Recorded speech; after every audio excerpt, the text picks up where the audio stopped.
जीवन में शेष क्या है, साध क्या है, इसको जानने का एक कर्म हम सबको अपने जीवन में करना चाहिए।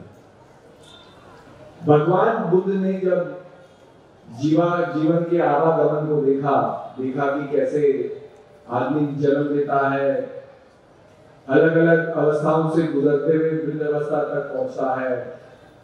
वृद्धावस्था में शरीर उसका साथ नहीं देता, शरीर अलग अलग रोगों से ग्रसित हो जाता है और किसी न किसी रोग के कारण, पीड़ा के कारण उसे संसार को छोड़ करके जाना होता है। तो जब ये देखा कि एक दिन मुझे संसार को छोड़ करके जाना है, तो उनके मन के अंदर एक प्रश्न ने जन्म लिया और वो प्रश्न बार बार उनसे ये पूछता था कि ये बताओ कि एक दिन जब मुझे संसार को छोड़ करके जाना है तो मेरा संसार में आना क्यों हुआ। अब देखिए, कभी ना कभी हम लोग अपने जीवन में, चाहे परिस्थिति अनुकूल हो नहीं हो, चाहे हम संघर्ष से गुजर रहे हो नहीं गुजर रहे हो, लेकिन कभी ना कभी हमने अपने जीवन में ये प्रश्न अपने आप से भी पूछा है कि भाई हमने संसार में जन्म तो ले लिया, संसार की पद्धतियां अपने अपनी रूपरेखा में हमें बता देती है कि हम कौन है। तुम हिंदू हो, तुम मुसलमान हो, तुम सिख हो, तुम ईसाई हो, ये तुम्हारा मजहब है, ये तुम्हारा कर्म है, ये तुम्हारा देश है, ये तुम्हारी भाषा है। और जिस तरह से हम जीवन को जीते रहते हैं, अलग अलग परिवर्तनों से गुजरते रहते हैं, लेकिन ये सांसारिक पूर्ति के बाद हम अपने देश में रह रहे हैं, अच्छा खा रहे हैं, लोगों से मिल रहे हैं, लेकिन ये सब संसार के कर्तव्यों को पूरा करते हुए भी कहीं ना कहीं हमारा मन बेचैन है, मन असंतुष्ट है। क्योंकि संसार में अगर आज देखें तो संसार में एक अलग सा अंधकार फैला हुआ है, जिसको हम मानसिक अंधकार कह लें कि मन आदमी का अशांत है। आप इजराइल पैलेस्टीन में देख लीजिए, कितने समय से वहां युद्ध चले जा रहा है। कितने देशों ने, देश के अलग अलग लीडरों ने जाकर के दोनों वहां देशों को समझाने का प्रयास किया। कभी वो इजिप्ट मिले, कभी यहाँ मिले, कभी यहाँ कॉन्फ्रेंस हुई, लेकिन वो जो मन मिटाव उन्होंने मन के अंदर एक बैर बना रखा है, वो बैर किसी बातचीत से दूर नहीं हो रहा और आतंक वहां फैला चले जा रहा है। कभी इजराइल गाजा पे बम गिरा देता है, अस्पताल टूट जाते हैं, छोटे छोटे बच्चे मर जाते हैं, लेकिन इजराइल कह रहा है कि जो हम कर रहे हैं वो उसमें हम सही है। अगर हम इस मुकाम पे आ जाए कि हम छोटे छोटे बच्चों को मार रहे हैं, जिनका लड़ाई से, जिनका युद्ध से, जिनका पॉलिटिकल परिवर्तनों से कोई लेना देना नहीं है और हम उसे जस्टिफाई कर रहे हैं, तो ये तो हमारी ही दरिद्रता को दिखा रहा है कि हम कितने अपनी ही नजर में गिर चुके हैं कि बच्चों को मारना भी हम सही मान रहे हैं। तो ये अंधकार है और ये केवल इजराइल पैलेस्टाइन में नहीं है। आप भी जानते थे भारत देश बड़ी कगार पे था कि युद्ध पाकिस्तान और भारत पे भी बहुत मतलब वो होने ही वाला था, लेकिन डिप्लोमेटिक टॉक्स की वजह से वो चीज रोकी गई और उस चीज पे बहुत इंटरनेशनल प्रेशर भी आया और भारत देश ने अपनी परंपराओं पे चलते हुए अपने कार्य को सिद्ध किया। लेकिन कहने का अभिप्राय है कि तनाव की स्थिति आप देश के कोने कोने में चले जाएगी। वहां यूरोप में यूक्रेन और रूस लड़े जा रहे हैं।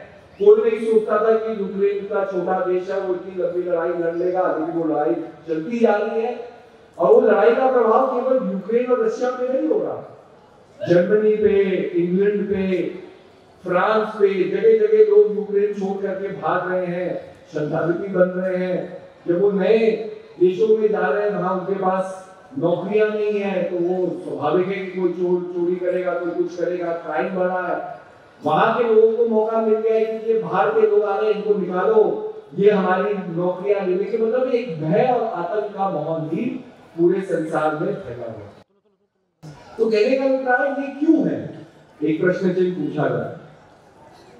तो जापान में एक बहुत सुंदर कहानी है एक राजा के बारे में, जिसने पूरे जापान को एकत्रित किया। पहले जापान में भी अलग अलग रजवाड़े होते थे, छोटे छोटे राज्य होते थे। तो एक राजा ने धीरे धीरे लड़ाई करते करते पूरे जापान को एक राज्य के अंदर स्थापित किया, उसको यूनाइट किया।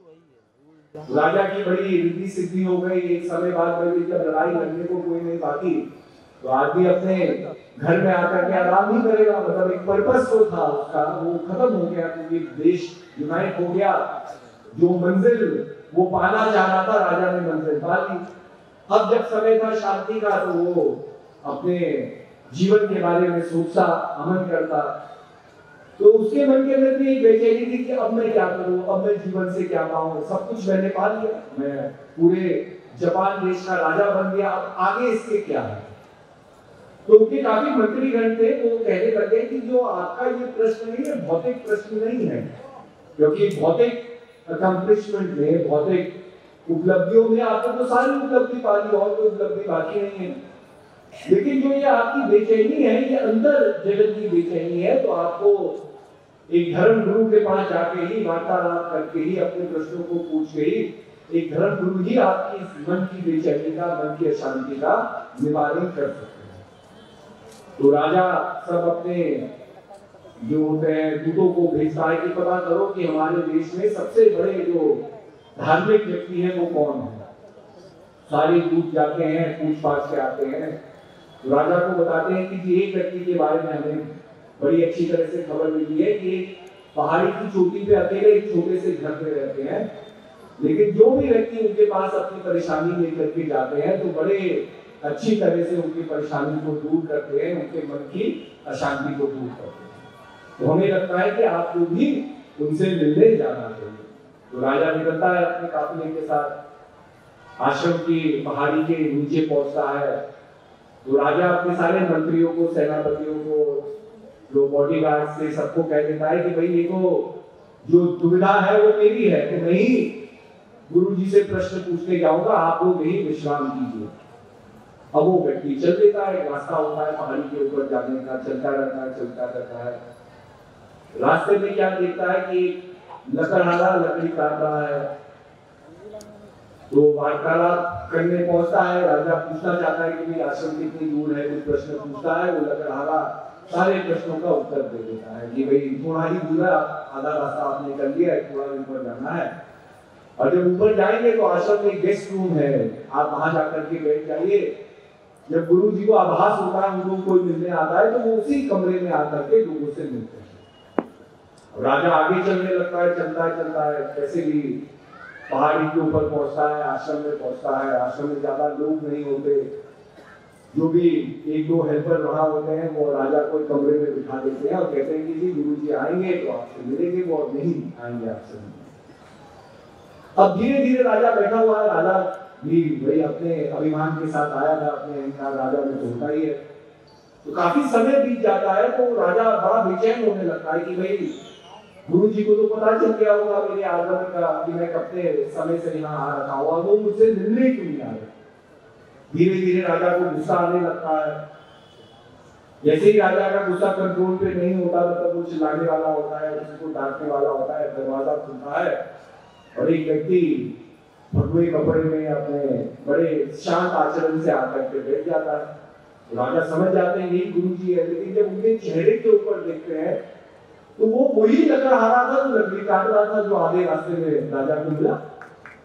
तो राजा एकदम हैरान हो जाते हैं। राजा कहते हैं कि भाई मैं तो आपको ही मिलने आया, और आप तो जानते हैं आप गुरु जी हैं, आपसे ही लोग मिलने के लिए आते हैं, तो मुझसे वार्तालाप करने के लिए आपने मुझे ऊपर क्यों भेजा? मैं तो आपको कितने समय पहले नीचे ही दिया था, आप लकड़ी काट रहे थे। जब आप लकड़ी काट रहे थे मैं वही खड़े खड़े होकर के अपने प्रश्न पूछते था, आप अपना काम भी करते रहते, मेरा प्रश्न का उत्तर भी दे देते, और इतना समय मेरा बर्बाद नहीं होता, मैं अपने घर की ओर वापस चले जाता लौट। तो बहुत सुंदर बात वो गुरुजी कहते हैं। वो गुरुजी कहते हैं कि राजन आप नहीं समझते, उस समय जिस व्यक्ति को मिले वो एक लकड़हारा था। उस व्यक्ति का जो समर्पण भाव था वो केवल लकड़ी काटने में था। उस समय आप अगर मुझसे कोई प्रश्न पूछते, अगर लकड़ी काटने का प्रश्न होता तो मैं आपके प्रश्नों का उत्तर दे दूंगा, लेकिन जहां ये आपके मन की दुविधा की बात है, कोई स्पिरिचुअल प्रॉब्लम की बात है, अगर आप उस समय मुझे एड्रेस करते या मेरे प्रश्न पूछते तो मैं उस प्रश्न का उत्तर देने के लिए मैं योग्य नहीं, क्योंकि मैंने सर्वस्व अपना उस क्षण में समर्पित किया था। फिर मैं धीरे धीरे वापस आया अपने काम को करके। जब मैं आश्रम पहुंचा, मुझे पता चला था, मुझे तो पता ही था कि आप आए हैं। तब मैं आया, धीरे धीरे मुझे वो लकड़हारे के वस्त्र त्याग करने में समय लगा और इस गुरु के वस्त्र पहनने में मुझे समय लगा, और अब मैं योग्य हूं एक गुरु के रूप में आपके प्रश्नों का उत्तर देने की। अब कहने का अभिप्राय क्या है, हम भी जरा सोचे तो हमें भी गुरु जी के शब्द थोड़े अटपटे से लगेंगे कि भाई गुरु जी तो गुरु जी हैं, चाहे वो किसी भी अवस्था में काम करें। वो लकड़हारे थे, आश्रम में थे, आश्रम के बाहर थे, कहीं घूम रहे थे, लेकिन है तो वो एक ही व्यक्तित्व, एक ही व्यक्ति है। अलग अलग पर्सनालिटी उनके अंदर हो सकती है, अलग अलग भाव उनके अंदर प्रकट हो सकते हैं, लेकिन राजा के प्रश्नों का उत्तर वो पहले क्यों नहीं दे सकते। तो कहने का बात है कि वर्तमान को हम नहीं समझते, वर्तमान के महत्व को। हम सब वर्तमान में रहते हैं, लेकिन मन हमारा भविष्य की ओर आकर्षित है या किसी अतीत की कोई गांठ में बंधा हुआ है। आपको गुस्सा क्यों है, आप जरा टटोले तो आप कहेंगे कि मेरी लड़ाई उस व्यक्ति से हो गई, उस वजह से मेरे जीवन में गुस्सा है। लेकिन लड़ाई कब हो गई? तो आप देखिए, कोई लड़ाई आपकी 5 साल पहले हुई होगी, कोई अनबन 10 दिन पहले हुई होगी, किसी ने आपकी बात 2 साल पहले नहीं मानी होगी। लेकिन ये जो अतीत की गांठें हैं जो हमने मन के अंदर बना रखी है, उसका वर्तमान में कोई प्रभाव नहीं है। मेरी लड़ाई अगर 5 साल पहले किसी के साथ हो गई तो 5 साल बीत गए, वो व्यक्ति बदल गया, वो व्यक्ति संसार में हो या ना हो, लेकिन वो गुस्सा 5 साल से मैंने अपने मन के अंदर उसे बांधा हुआ है, वो गांठ मैंने बांधी है। और जीवन में जो भी हमारी दुविधा है वो कहीं इन्हीं गांठों पे आकर के अटक जाती है। कोई अनबन किसी से हो गई, कोई चीज हमें मिलनी थी नहीं मिली, कोई चीज मुझे मिलनी थी किसी और को मिल गई, किसी और का मुनाफा हो गया, मेरा घाटा हो गया, मेरा उतना घाटा नहीं हुआ, उतना मुनाफा नहीं हुआ जितना और लोगों का हुआ। ये जो मन की त्रुटियां हैं, मन की कमियां हैं, ये हमने ही बांधी है। अच्छा, या फिर हम अतीत को लेते हुए परेशान हैं, बीते हुए कल को, या आने वाले कल को लेते हुए परेशान हैं। और आने वाले कल की तो सबसे बड़ी परेशानी है, वो परेशानी है ही नहीं, लेकिन हमने मन को परेशान कर रखा है। कल क्या होगा, ये बहुत बड़ा चिंतन का विषय। कल क्या होगा? आज आप खुश हैं, लेकिन आज आप हंसेंगे नहीं, क्योंकि चिंता है कल क्या होगा। आज आपके पास पर्याप्त है, लेकिन जो है उसका आपको चिंतन नहीं, आपको लगता है कल ये रहेगा कि नहीं रहेगा। आज मेरे पास परिवार है, परिवार का आनंद लो, सुख लो, परिवार के साथ समय बिताओ, लेकिन हम परिवार से परे घूमते रहते हैं कि अरे कल क्या होगा, कल मैं अपने परिवार का संतुलन कैसे करूंगा, तो आज मुझे मेहनत करनी है, आज को हम गवा लें। तो कहने का अभिप्राय यही है कि वो गुरुवर ने राजा को एक बात समझाई कि जिस वर्तमान में तुम हो उसी को अपना सर्वस्व। आज आप लोग आशीष आए हैं, बड़े लंबे से इंतजार हो रहा था, लोग महाराज जी आएंगे, कार्यक्रम होगा। अब आप इस कार्यक्रम में बैठे हैं तो संसार का चिंतन मत करो, कौन सी पिक्चर लगी है, कौन सा मॉल बना है, कहाँ मैं घूमने जा सकता हूँ, क्या मनोरंजन के काम कर सकता हूँ, कहाँ घूमने जा सकता हूँ, इसका चिंतन मत करो। और अगर किसी कारणवश आप यहाँ नहीं हो, आप अपने घर में बिजी हो, घर में कोई कार्यक्रम आ गया, घर में कोई शादी आ गई, तो उस समय को, उस वक्त को अपना पूरा समय दो, और तब चिंतन मत करो कि अरे अरे मैं प्रोग्राम में होता तो कितना आनंद ले रहा होता। तो ये नहीं, तो वर्तमान को समझो। और मन की जो कमी है वो यही है कि मन भागता है, मन इंगेज करता है। इंगेज कैसे करता है? अगर मैं आपको कहूं कि भाई 2 मिनट शांति से बैठो, 2 मिनट अपने मन को एकाग्रचित करो, 2 मिनट साधना में बैठो, तो जैसे आप आंखें बंद करेंगे मन संसार का ही तो चिंतन करेगा। और चिंतन किस चीज का करेगा? जो चीज आपको सता रही है। आपको कल घर जाना है, आपको कल कोई काम करना है, कल आपका कोई एग्जाम है, वो भी चीज आपको ज्यादा मोहित कर रही है, उसी का चिंतन आपको होगा। तो जैसे मैं आगे बंद करता हूँ मेरा चिंतन शुरू हो जाता है कि अरे अब मुझे ये काम करना है, अब ये काम कैसे होगा कैसे नहीं होगा। लेकिन जैसे मैं उस मन के थॉट पे एंगेज कर रहा हूँ, उसको उस पे रिएक्ट कर रहा हूँ, तब वो मन एक सोच से दूसरी सोच पे अग्रसर होता रहता है और वो एक स्नोबॉल इफेक्ट हो जाता है, एवलांच इफेक्ट हो जाता है। हम अपने प्रभावों को रोक नहीं सकते। एक इनसिक्योरिटी दूसरी इनसिक्योरिटी को जन्म देगी, एक भय दूसरे भय को जन्म देगा, एक अशांति दूसरे अशांति को जन्म देगी। और जब हमें लगता है कि भाई मन को लगाना भाई आसान बात नहीं है, ये मन लगेगा ही नहीं। लेकिन अगर आप पल भर के लिए उस मन को देखो, प्रभाव को आते हुए देखो, जाते हुए देखो, उसे एंगेज मत करो। ठीक है, कल जो होगा होगा, कल सूरज उगेगा उगेगा, नया दिन होगा। कल अगर मेरे भाग्य में कोई चीज नहीं है, वो नहीं भी मिलेगी तो क्या होगा। और अगर हम इस मुकाम पे पहुंच जाते हैं कि हम अपने थॉट से एंगेज ना करें, तो क्या है, प्रभाव आएंगे जाएंगे, धीरे धीरे ये मन का जो एक जगह से भागना है ये धीरे धीरे रुकेगा। लेकिन इसके लिए अभ्यास की बहुत अत्यंत आवश्यकता होती है। हम छोटे बच्चे होते हैं, हम पैदल चलना भी सीखे तो इतनी आसानी से चल नहीं सकते, कभी गिरेंगे, कभी लड़खड़ाएंगे, कभी किसी का उंगली या हाथ पकड़ करके चलेंगे। फिर धीरे धीरे एक समय आता है कि वो जो भय है कि मैं गिर जाऊंगा, मुझे चोट लग जाएगी, जब निरंतर अभ्यास से आप चलते रहते हैं और उस चीज में निपुण हो जाते हैं, तो आप देखते हैं कि छोटे बच्चे वो जो कल गिर रहा होता है, एक दिन अचानक ऐसे भागता है कि उसको रोकना मुश्किल हो जाता है। मतलब निरंतर अभ्यास से उसने अपनी कमी पे विजय प्राप्त कर लिया। ऐसे ही मन की कमी है कि मन चलायमान है, मन चलता रहता है, और मन के चलने से मन एक परेशानी के ऊपर अटकता है, जो दूसरी परेशानी का चिंतन करता है, और ये मन का जो चलना है यही हमारे दुख का कारण है। तो अगर इस दुख को निवारण हम चाहते हैं तो मन को स्थगित करो, अर्थात मन से एंगेज ना करो। पर इसके लिए साधना में तो बैठना है ना, ताकि हम मन को देख तो सके। संसार में काम करते करते मन वैसे ही इतनी चीजों में विलीन है, मन का सोच का जो गमन है वो रुकेगा थोड़ी। मन तो संसार में जितना हम एंगेज करेंगे मन उतना ही एंगेज होता रहेगा। आप नौकरी पे जाते हैं, रोज सुबह ऑफिस में जैसे ही करते हैं, एक फाइल आएगी दूसरी फाइल आएगी, आपका मन एक प्रॉब्लम को सॉल्व करेगा, दूसरा प्रॉब्लम जनरेट होगी, तीसरी प्रॉब्लम आएगी, कोई किसी और का काम नहीं हो पाएगा। आप तो धीरे धीरे आप एंगेज ही करते रहेंगे।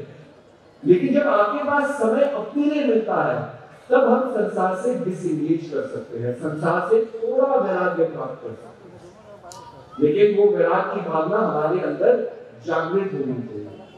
अभी समस्या क्या है कि हम संसार से मोहित हैं, संसार की वासनाओं से मोहित है, इसीलिए उनका चिंतन होता है। जब अपने आप से मोह करोगे, अपनी सुकून शांति से, अपने सच्चित आनंद से मोह करोगे, तब ये संसार का प्रभाव हल्का होगा। अभी देखो, अभी कोई आदमी सफर करता है, हवाई जहाज में हम लोग भी आए, फ्लाइट थी, 1-1.25 घंटे की फ्लाइट थी। कभी हम बस से सफर करते हैं, कभी ट्रेन से सफर करते हैं। मान लो ट्रेन में हम बैठे हो और प्लेन थोड़ा डगमगाए, ऊपर नीचे हो जाए, कभी बस वाला ढंग से बस ना चलाए, बड़ी तीव्र गति से चलाए, और 2 मिनट के लिए हमें एहसास हो कि भैया आपको जीवन समाप्त होने वाला है। मतलब कभी कभी डर आ जाता है ना, ये तो नहीं कि प्लेन गिर रहा है, लेकिन कभी झटके मारे तो सब लोग किसी की चीख निकलती है, किसी का डर को प्रकट भी हो जाता है कि हवाई जहाज में है, क्या हवाई जहाज को कुछ हो गया और ये गिर गया तो हम बचेंगे नहीं। अब उस समय जरा याद करो, कभी भी आपके साथ एक घटना घटी हो कि आपका मन घबराए कि मेरा जीवन समाप्त होने वाला है। अब आप उस समय सोचो, उस समय भगवान का चिंतन कर रहे थे कि संसार का चिंतन कर रहे थे। कोई अपने पति का चिंतन करेगा, कोई पत्नी का चिंतन करेगा, कोई परिवार का चिंतन करेगा। मोह जहाँ है उसी का तो चिंतन होगा। और अगर तुम संसार की चीजों का चिंतन कर रहे हो तो हम ये नहीं कह सकते कि हमें इतना वैराग्य हो गया कि हम संसार से मुक्त हो गए, क्योंकि प्रभु का तो चिंतन किया ही नहीं जब संसार को छोड़ करके जा रहा था। तो फिर जब प्रभु का चिंतन किया ही नहीं, जैसे ही महाराज जी ने अभी समझाया, अंतगता सोमता, अगर हम इस संसार से संतुष्ट हैं और संसार से कुछ नहीं चाहते हैं, तभी तो संसार को छोड़ करके आगे क्या है उसको प्राप्त करने के लिए तैयार है। लेकिन अगर संसार से ही हमारा मन नहीं भरा है तो फिर संसार में ही हमें रहना होगा। यही है बंधन लक्ष्य 84 योगी का। मन ही मोक्ष का कारण है, मन ही बंधन का कारण है। मन को जहां लगाओगे मन वही आपको बांधेगा। अब यही है, अब संसार से परे होना है तो संसार से परे क्या चीज है। एक दूर दार्शनिक हुए डकार्टेस, उन्होंने कहा कि भाई आप है, इसका क्या प्रमाण है? आप जीवित है, आप है, आप इस संसार में, इसका क्या प्रमाण है? सुनने का प्रमाण एक ही है, I think therefore I am. मैं सोच सकता हूं, मेरे अंदर कल्पना करने की शक्ति है, इसका मतलब मेरा अस्तित्व है, मेरा आधार है। आई थिंक, मैं सोच सकता हूं, इसलिए मैं हूं। अब आप चेतना का एक अंश है। चेतना का विषय क्या है? ठीक है, शरीर हमारे अंदर है, शरीर के अंदर ज्ञान इंद्रिय, कर्म इंद्रियां हैं, मन है, बुद्धि है, आत्मा है। अब ये सब चीज क्या कर रही है? ये सब चीज आपको अनुभव प्राप्त करने के लिए संसार में उत्तेजित कर रहे हैं। हम संसार में आके खोलते हैं तो संसार का अनुभव को प्राप्त कर रहे हैं, किसी से मिल रहे हैं, लोगों का अनुभव प्राप्त कर रहे हैं, कहीं नई जगह जा रहे हैं, उस जगह का अनुभव प्राप्त कर रहे हैं। लेकिन ये अनुभव प्राप्त करने की जो कैपेबिलिटी है वो हमें दी क्यों गई भगवान ने? क्योंकि अनुभव प्राप्त करके हम उस अनुभव से कुछ सीख सकते हैं, अपने आप को बेहतर बना सकते हैं। यही ह्यूमन इंटेलिजेंस का गोल है।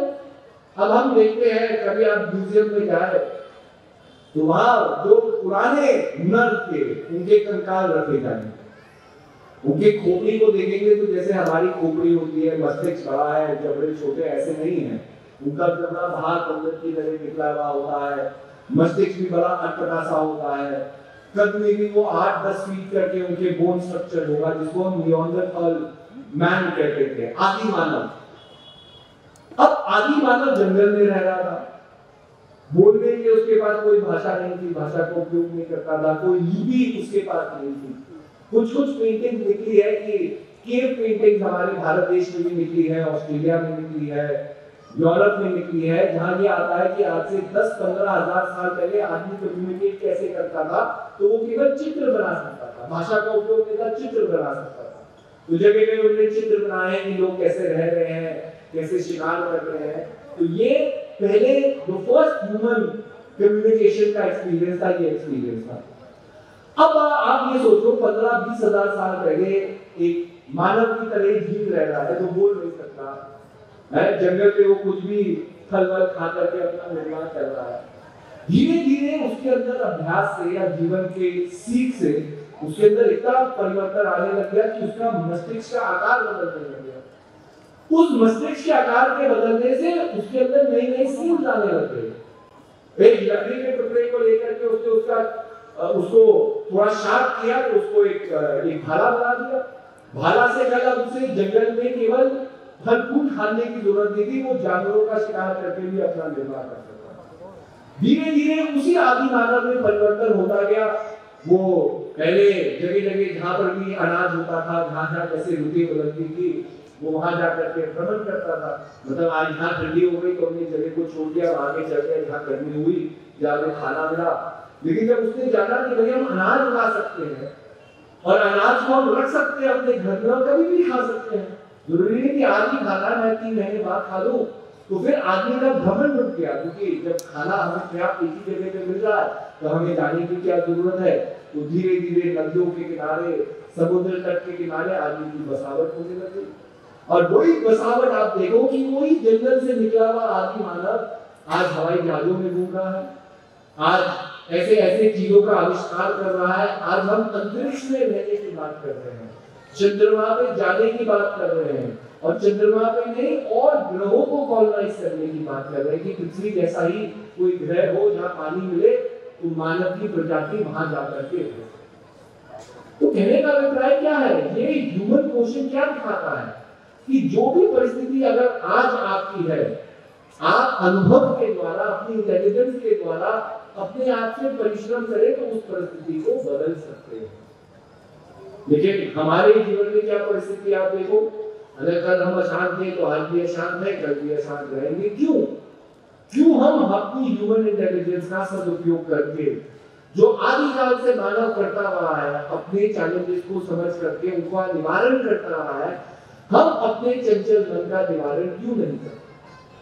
क्योंकि हम सही कर्म को और सही सोच के साथ अपने जीवन को नहीं जी रहे हैं। और जब तक वो जीवन में क्या कहते हैं जिज्ञासा जागृत ना हो, कभी श्री महाराज कहते थे कि सबसे पहले जिज्ञासु बनो, जानने की इच्छा तो रखो कि तुम्हारा कहां से आना हुआ है और कहां को जाना है। जब तक वो जिज्ञासा ही नहीं है तब तक हम भक्ति मार्ग में अपने आप को जानने के मार्ग पर हम अग्रसर नहीं होते। तो ये बहुत जरूरी है कि समय को देखते हुए कि आज समय में जब अंधकार ज्यादा है, आतंक ज्यादा है, विमर्शता ज्यादा है, कल क्या होगा ये ज्यादा है, तो हमें और मेहनत करनी है अपने आप से ताकि ये सामाजिक अंधकार हमारे अंदर जगत पर नहीं आ सके। और वो तभी संभव है जब गुरु महाराज जी की जो ज्ञान है उस ज्ञान को हम हृदयंगम करेंगे। देखो साधारण सी बात है, एक दिन अंधकार वैकुंठ धाम पहुंच गए और वो कंप्लेन करने लगे सूर्य के अगेंस्ट, कहने लगे कि ये सूरज मुझे बहुत तंग करता है, सूर्य भगवान कहीं भी मैं जाता हूँ ये सूरज मेरे पीछे आ करके मुझे तंग करता है, तो विष्णु भगवान आप प्लीज सूर्य को कहिए कि वो मुझे तंग ना करे, आज से मैं बहुत परेशान हूँ, कहीं भी मैं दुनिया में जाता हूँ मेरे पीछे आ करके मुझे एक जगह चैन से एक जगह बैठने ही नहीं देते सूर्य भगवान। अब देवदूतों को भेजा जाता है, भगवान विष्णु कहते हैं कि सूर्य भगवान को बुलाओ। सूर्य भगवान वैकुंठ धाम प्रकट होते हैं, जब प्रकट होते हैं तो सूर्य भगवान कहते हैं कि प्रभु मुझे कैसे बुलाया गया, कैसे याद किया आपने, क्या कहिए आप बताइए। तो विष्णु भगवान कहने लगते हैं कि भाई आपकी कंप्लेंट आई है कि आप अंधकार को बड़ा तंग करते हैं, जहां पर भी वो संसार में जाता है आप उसे पल भर एक जगह टिकने नहीं देते, उसको आकर के भगा देते हैं। तो ये बताइए क्या ये बात सत्य है, और अगर सत्य है तो आप क्यों तंग कर रहे हैं अंधकार को, अंधकार ने आपका क्या बिगाड़ा? तो सूर्य भगवान नतमस्तक होकर कहते हैं कि प्रभु बात तो वो है कि अगर मैं किसी को जानूं तब तो मैं जान सकता हूं मैं उसे तंग कर रहा हूं, पर अगर मैं किसी को आज तक मिला ही नहीं हूं जीवन में तो मैं कैसे जानूं कि मैं उसे तंग कर रहा हूं? तो मेरा एक ही निवेदन है, आप केवल एक बार अंधकार को मुझसे मिला दीजिए, मुझे दिखा दीजिए, आइंदा मैं हमेशा दिमाग में इस बात को रखूंगा कि मैं अंधकार को कभी तंग ना करूं। अब देवदूत कहते रहे अंधकार हाजिर हो, अंधकार हाजिर हो, लेकिन जहां सूर्य है सूर्य के आगे अंधकार कैसे आएगा? तो आज जो हम संसारिक अंधकार देख रहे हैं कहीं ना कहीं उसका जन्म हमारे हृदय से हुआ है, हमारी अशांति से हुआ है, हमारी कटुत भावनाओं से हुआ है, कटुत इरादों से हुआ है, सोच से हुआ है, कुछ भी कह लीजिए, लेकिन मन की दुर्गति से ही ये संसार की दुर्गति हम देखते हैं। तो मन के अंदर हम अगर प्रकाश करें तो ये संसार जो अंधकार जो वैमनस्यता हम बाहर देख रहे हैं ये भी खत्म होगी। लेकिन सबसे बड़ी लड़ाई तो अपने अंदर है ना, इसी के लिए आप लोगों को अपने अंदर से संघर्ष करना है। और संघर्ष कोई आसान नहीं, ये नहीं कि भाई आज हमने उपदेश ले लिया तो कल हम बड़े महारथी हो जाएंगे, घंटों तक हम बैठ जाएंगे, नहीं, धीरे धीरे कदम उठाना होगा। इसे मैं बार बार कहता हूं कि एक सांस और एक कदम, one breath and one step at a time. अब कल मेरे जीवन में कोई परेशानी आ जाए, वो परेशानी दूर कैसे होगी? मान लिया डॉक्टर ने कह दिया आपको डायबिटीज हो गई, अब दो चीज है, या फिर मैं डायबिटीज का ही चिंतन करता रहूं जीवन भर, अरे मुझे डायबिटीज हो गई, अरे मुझे डायबिटीज हो गई। अब डायबिटीज का ही चिंतन करूंगा तो डायबिटीज तो ठीक हो ना हो लेकिन डिप्रेशन जरूर हो जाएगा, नर्वस ब्रेकडाउन जरूर हो जाएगा। आज छोटे छोटे बच्चों को करियर काउंसलिंग दी जाती है, क्यों दी जाती है? क्योंकि छोटे छोटे बच्चे, मतलब हम जब बच्चे थे तो क्या टेंशन होती थी ये तो शब्द ही हमें पता नहीं था, हमारी वोकैबुलरी में नहीं था, हम खेलते थे, हंसते थे। जब कॉलेज गए तब जाकर के थोड़ा बहुत संसार के रिस्पॉन्सिबिलिटीज के बारे में आया है। लेकिन हम ऐसे ऐसे कहानियों को सुनते हैं कि किसी अभी अखबार में था कि कहीं छोटे से बच्चे ने सुसाइड कर ली दिल्ली में, और उसके ऊपर एक बड़ा एक वो चीज चल गई कि कैसे टीचर बच्चों को तंग करते हैं या बच्चों को पनिशमेंट देते हैं, जिसके कारण 16 साल के बच्चे ने दिल्ली के किसी स्कूल में आत्महत्या कर ली। तो बाबा 16 साल कोई उम्र भी नहीं है, हमने जीवन को अभी जीना ही नहीं सीखा है, लेकिन जीवन से हम पहले ही विमुख हो गए। तो आप जरा सोच सकते हैं उस 16 साल के बच्चे के मन के अंदर क्या बातें चल रही होगी कि उसको वो बातों ने मजबूर कर दिया अपने जीवन को लेने के लिए। अब हमारे जीवन में थोड़ा बहुत अशांति हो सकती है, बेचैनियां हो सकती है, किसी की शादी हो सकती है, मतलब ना, तो ये सब संसार की खींचातानी तो चल रही है। लेकिन कभी हमारा मन ऐसा उलझन में पड़ जाए कि हम संसार को छोड़ने की बात करें, तो आज ये भी सत्यता है, ये जो मानसिक बीमारियां है वो लोगों को पीड़ित कर रही है, उसमें कोई उम्र का परहेज नहीं है, उम्र का कोई लिहाज नहीं है कि भाई छोटा बच्चा है तो उसके जीवन में डिप्रेशन नहीं हो सकता या इसके जीवन में कोई कष्ट नहीं हो सकता। तो कहने के अभिप्राय कैसी दुनिया में हम रह रहे हैं, फिर हम अपने आप को एक आधुनिक भारत देश मानते हैं कि भाई मॉडर्न वर्ल्ड है, इतनी नौकरियां बनेंगी, इतने ख्वाब हमें दिखाए जाते हैं कि इतनी $1 ट्रिलियन की इकोनॉमी हो जाएगी। हम अपने बच्चों को एक सुरक्षित फ्यूचर नहीं दे पा रहे हैं और भारत देश को हम मतलब विश्व गुरु या नंबर 1 देश में लाने की बात करते हैं। ये बात हिपोक्रिटिकल है। सबसे पहले अपने आप से संघर्ष करो, अपनी कमियों से संघर्ष करो। जो भारत की परिस्थिति है वो तो अपने आप होगी अनुकूल। भारत देश जो भारत संस्कृति है हजारों लाखों सालों से भी लाखों सालों तक रहेगी। सनातन का कोई जन्म नहीं है, आदि सनातन है। सनातन को कुछ नहीं होने वाला। हम संसार में आते हैं, हम संसार को छोड़ करके चले जाते हैं। जो समय हमें मिला है उसके ऊपर हम फोकस करें कि हम अपने जीवन को कैसे बदले। समाज अपने आप बदलेगा, लोग अपने आप बदलेंगे, लेकिन हम तो अभी बदल सकते हैं।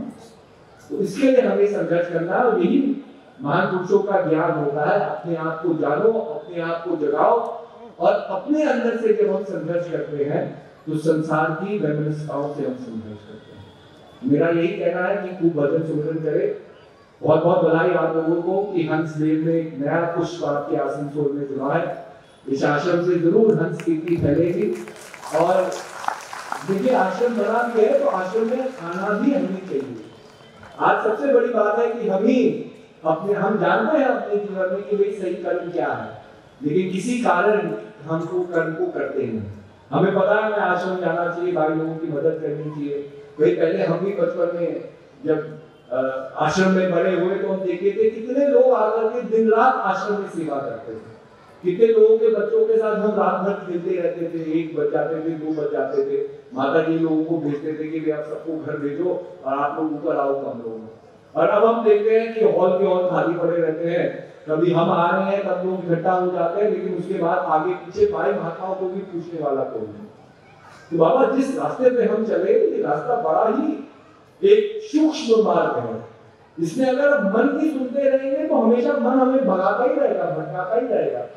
मन से परे होकर के पद्धतियों पे चलना सीखो। जो हमारा घर है, अगर हम अपने ही घर की देख रेख नहीं करेंगे तो कोई और हमारे घर की देख रेख नहीं करेगा। जब गुरु महाराज ने अपने आश्रम अपना है तो आश्रम की जरूरतों को पूरा करना भी हमारा कर्तव्य है।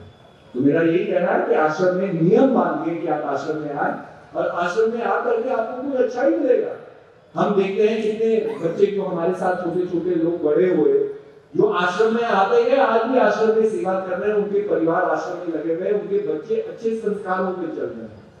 और जो इधर से उधर हो गए वो कहां जाकर के कहां गए, आज संसार में उनका कोई नामो निशान ही नहीं है। मतलब कैसे अपने जीवन को जी रहे हैं, कोई छल कर रहा है, कोई नफरत कर रहा है, कोई किसी के कान को भर रहा है। मतलब जो दरबार से दूर हो गया वो संसार की कीचड़ में ही अपने आप को रेंगा ला पा रहा है। और हम जानते हैं आज तो बड़ी बड़ी बातें कर ले, पैंट सूट पहनने से आदमी का चरित्र नहीं बदल जाता। बड़ी बड़ी गाड़ियों के घूमने से आपका जो बीता हुआ कल है वो बदल नहीं जाता। तो यही है कि अगर आपने आश्रम को धोखा दिया है तो अपने आप को ही धोखा दे करके संसार में बैठे हैं। और संसार आदि समाज सब चीज जानता है, आपके अतीत को भी जानता है, आपके भविष्य को भी जानेगा। लेकिन जरूरी बात है कि जीवन मौका देता है बदलाव का, चेंज। और अगर वो इच्छा हमारे अंदर प्रकट नहीं है हम कभी भी अपने जीवन को बदल नहीं सकते। क्योंकि ये मन इतनी आसानी से बदलेगा नहीं, मन को सही जगह लगाना होगा। तो ज्ञान ही एक ऐसा मार्ग है, गुरु महाराज जी का बताया हुआ वो ऐसा मार्ग है जो मन को वश में कर सकता है। लेकिन अगर ज्ञान का उपयोग नहीं किया तो मन चंचल ही रहेगा, मन चंचल रहेगा तो मन दुखी ही रहेगा और संसार में ये आवागमन चलता है। तो अगर इसे अपने आप को मुक्त करना है तो गुरु महाराज जी की भक्ति करो, गुरु दरबार की सेवा करो।